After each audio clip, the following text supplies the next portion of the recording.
Between 1975 and 1979, the Khmer Rouge committed genocide and widespread famine. The Khmer Rouge was responsible for the deaths of 2.5 million people, many of whom are directly related to our fellow citizens here in the City Hall chambers tonight. Many of our fellow citizens who survived this Holocaust escaped and found refuge in Lowell, Massachusetts.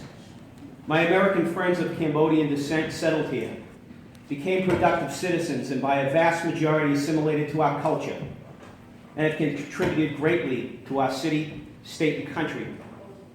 During World War II, 1.1 million people were killed in Auschwitz. 11 million people during the Holocaust were killed. 6 million of those were Jews. Post-World War II, the city of Lowell didn't welcome what was left of Adolf Hitler's Nazi regime. No, what was left of the Nazi regime was tried and convicted during the Nuremberg trials. They were hunted for decades, put into jail, and put to death. Lowell, as did the rest of the United States, stood against the remaining remnants of this disgusting regime. The greatest generation would never have tolerated a welcome of this kind to our city by a state representative, city council, or a mayor. Never. Why would we, as a city, absolve dictators and murderers of their actions by welcoming them to the open arms of Lowell, Massachusetts? Lowell, Massachusetts is not the United Nations. We are not obligated to pretend to be progressive and high-minded. We're the United States, where our public officials take an oath to protect and defend the Constitution. We're a country where our military service members take an oath to protect and defend the Constitution and the country against enemies, foreign and domestic. Veterans know that they have never been released from that oath or absolved from that obligation.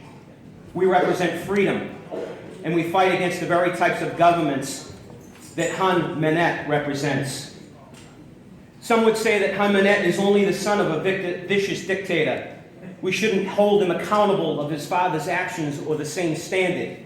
Hun Manet has reaped the rewards of his father's regime. When Hun Manet denounced his father's, when has Hun Manet denounced his father's actions or that of the Cambodian government? When did he step away from his role of the government? The answer is he hasn't. Most Americans understand that freedom isn't free and that freedom comes at a price. If you don't believe me, then you need to walk the hallowed grounds of Arlington National Cemetery or walk out the front doors of this City Hall and understand the sacrifice at the monument of Ladd and Whitney. Freedom isn't free, and we, the American people, must stand against vicious regimes, always.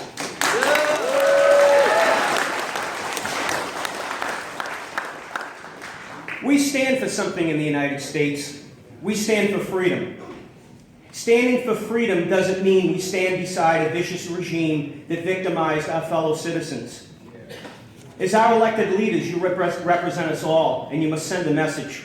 A message that although Hun Manet is free to visit our country, Lowell isn't going to roll out the red carpet. A red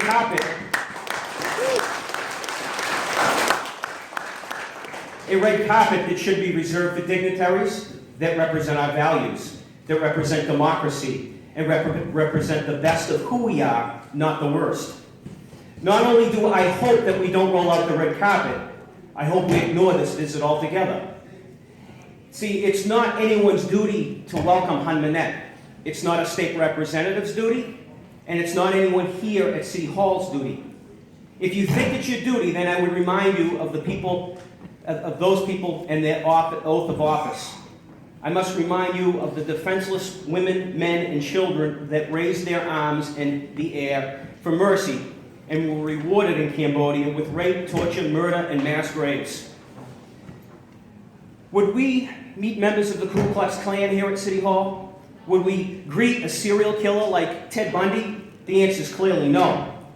As I stand here, some people are thinking that we must be open-minded to hearing opposing views and allow people to express their differences.